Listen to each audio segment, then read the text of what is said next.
I'm doing something different in this one, modifying a Traxxas RC truck with the use of 3D printing. This one's actually my son's truck. We got it for his 5th birthday. Don't laugh, yeah, it's actually his. Definitely wasn't for Dad. He never lets me drive it anyways. He was natural at driving this thing. He went from driving around the yard to hitting whatever jumps he could find. Some would call this bashing, where any sort of abuse to the truck is considered fun. We calmed down a bit and started making jumps where a soft landing was possible. I didn't mind fixing it here and there at all. Parts were cheap and we even got to upgrade some to make it even more durable than what it already was. I'm not saying he'll never go back to jumping, but ever since he saw these drift cars zooming around in a commercial, it's all that's been on his mind lately. Looking back at this commercial after making this video, I'm convinced that they used magnets under the table to film the whole thing. They're just too good. I managed to find the RC drift car in the store locally, but dropped to the floor when I saw the price tag. So hey, I got a 3D printer and some modeling skills, let's try to make something work. I jumped right into SolidWorks and modeled up a complete wheel. It took forever. Once I got it done, I remembered something about the wheel spacing. The front and back have different rims. I know this because I tried rotating the tires once and ended up with some weirdly spaced tires.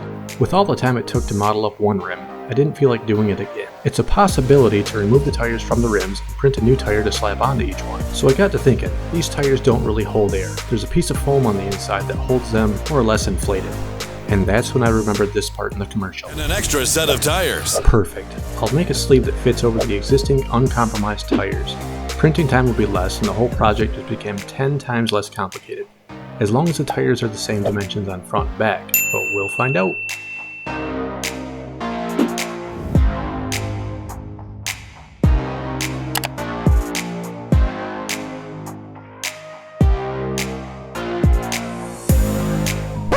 "25 hours for one wheel?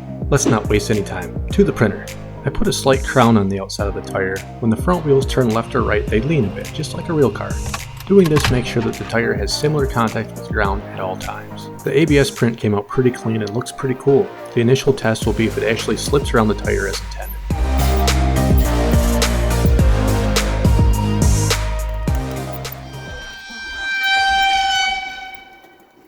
Bruh. Well, it looks like that's the end of the video. I failed. Just kidding. I'll just modify this one enough to figure out the proper dimension that snugly fits around the tire.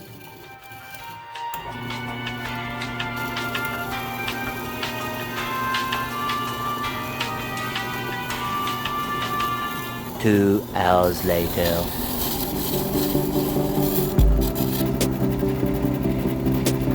Well, that didn't turn out as bad as I pictured. Let's clean off the burrs and give it a try.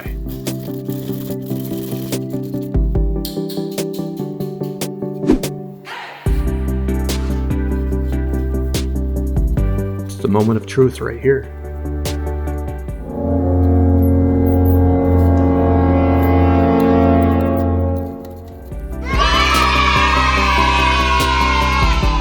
Not too bad.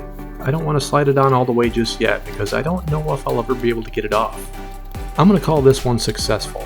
Let's get it measured up so we can adjust the other three before print.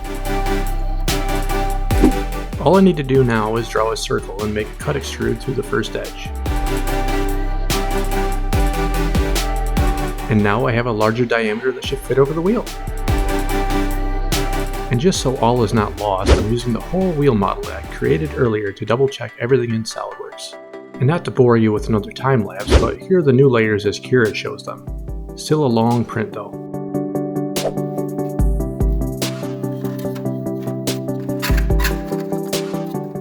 It's a shame I had to destroy the awesome tree supports just to get them out, but they served their purpose. I can't wait any longer, let's get these two installed. I just have to compress the tire quite a bit to get it through the opening, but that tells me that it's going to be tight, not slip on the rubber hopefully.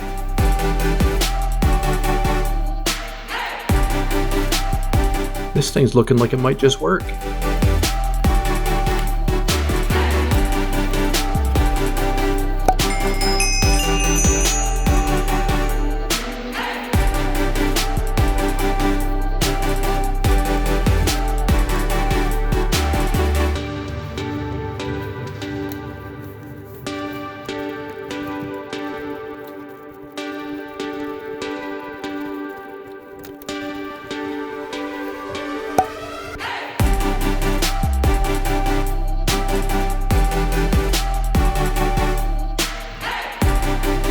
I do want to check how they spin though. Each wheel has about an extra 190 grams on it.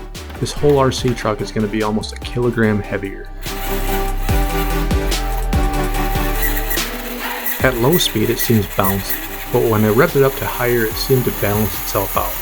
I'm good with that. Let's give it an official test.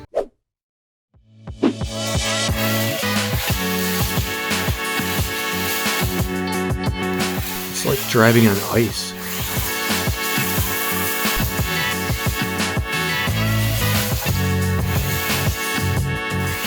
Well, I'm good with that. I drove it around quite a bit more than what I showed here, with minimal wear on the new skins. It looks like I got 2 full days of printing left. Let's get the front wheels going.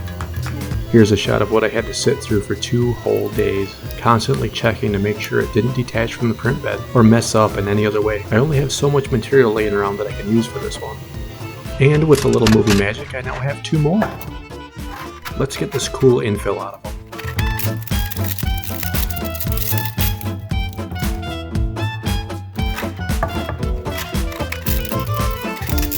Did I tell you I hid an Easter egg somewhere in the video?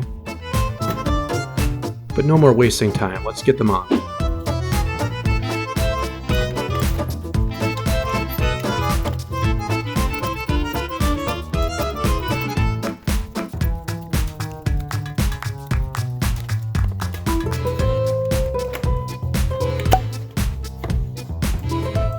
Three out of 4 completed.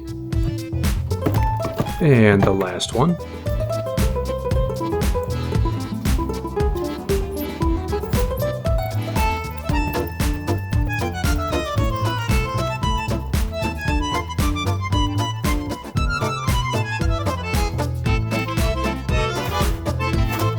This is going to be fun. Sorry for the garage heater noise. It's like friggin' 25 degrees here. I didn't feel like freezing today.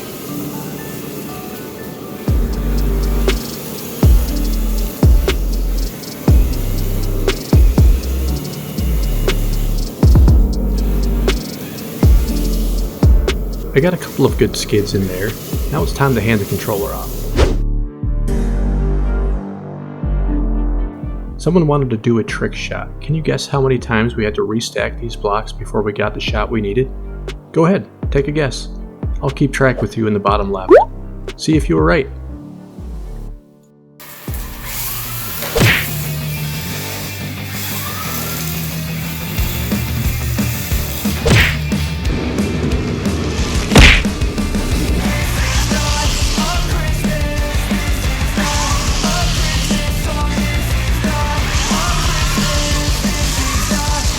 Bruh.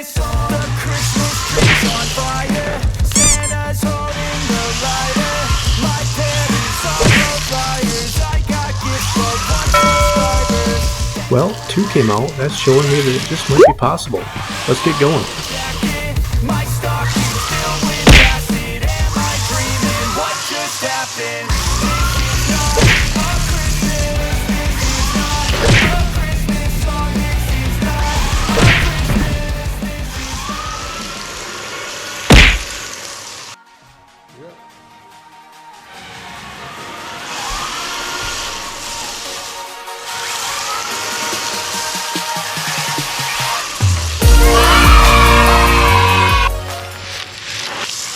Hey, thanks for watching. Let me know in the comments what you 3D printed lately. And if you enjoyed this kind of video, leave a thumbs up or maybe even subscribe.